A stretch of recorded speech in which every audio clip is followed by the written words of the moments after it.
Spring is always a great time to spruce things up a little bit, whether it's redecorating your house, decluttering your office, or clearing the mess in the back of your car. I know a lot of us have that. You may not have thought of this, but it's also a good time to reevaluate your relationships. And counselor Kat Roby is here as always to walk us through how to get that conversation going. It's great to have you here. Thank you. It's great to be here. Thanks for reminding me to clean out my car. Yeah, it's messy back there. I saw it. I don't look back there very often. Just kidding.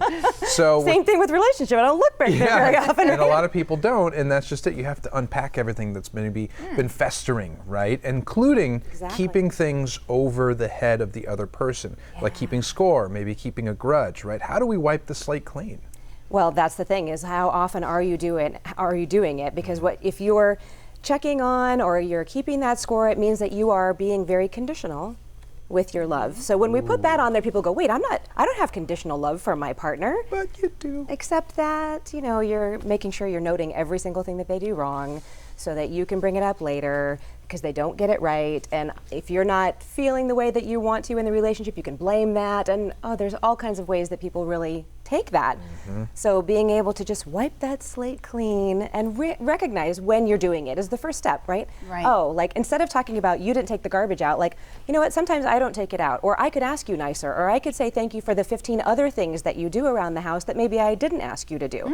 So there's lots of other ways to stop keeping score and wipe that clean. And you just mentioned like the negative talk, like you never, I never, you always. I mean, I'm guilty of that sometimes. Yeah, straighten up your language, right? Let's figure that out. We're all imperfect, and the fact is, getting back on the same team, right? This thing about keeping score, like you're saying, makes you forget that you're in this together and that everyone has their flaws. Absolutely, yeah. And cleaning that up in the sense that we're, it really is talking about cleaning things up. Yeah. How you say, I never, you always, all of those things puts them in a box. And it's the box you actually don't want them to be in. Yeah. So they have no chance of escaping and showing you that they actually can do the things that you're asking of them, because you've got the assumption built so much that it's just awkward from here. So, and really, when you hold on to it, you're hurting yourself at the same time. Absolutely. And I don't think you think about your tones, like even if you're saying something, it may come across the wrong way just by the way that you're talking. And all spouses and boyfriends and girlfriends know those tones after a while.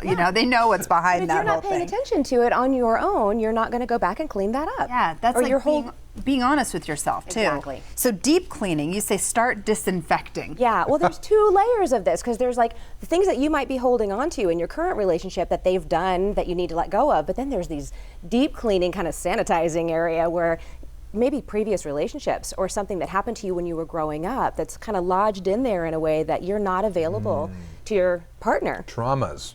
Could be traumas, it could be just being betrayed or being lied to or being cheated on or whatever it was that is stuck for you. It doesn't even have anything to do with your current partner. Like now you're not available for that kind of connection anyway. So, feeling like you could freshen that up a little bit. And that might be a place where you want to talk to somebody a little bit deeper about that kind of thing. Yeah, you have to dig deep and find out what's actually causing that behavior. I think, having those experiences in the past that may have hurt you, we can call those complexes, I think. Sure. When you have a complex that somebody, it will always be going behind your back, say, if you were cheated on, etc. Yeah, you've got a mindset built in there. It's the imagination part for a lot of people, I think, that it lets them run wild with their imagination, and you can't be completing the story all the time for your partner when you don't know really how they're thinking. And just because that happened with that person doesn't give this person the ability to be really in the relationship with you. And you say polish yourself up. Yeah, just give yourself that little extra sparkle. Like, what are you doing or not doing that could be improved? How are you available for connection as often as you're saying that your partner's not connecting, not reaching out, not making that first step? How about you try it? How about you start loving yourself, putting yourself out there? Maybe even in the springtime we start doing our nails and getting the toes out and all that kind of stuff. Maybe we polish up that aspect of relationship as well. It's a really good analogy, and it's something that's easy to remember at the same time. And it always comes back to that is, are you available fully to be in that relationship? Chances are it's something going on with you. You need to check that, and that's why we love it when you come on. Thanks for being here. It's so here. empowering to think of it that way. Thank you, Alex. This helps everybody, no matter what. Kat, thank you.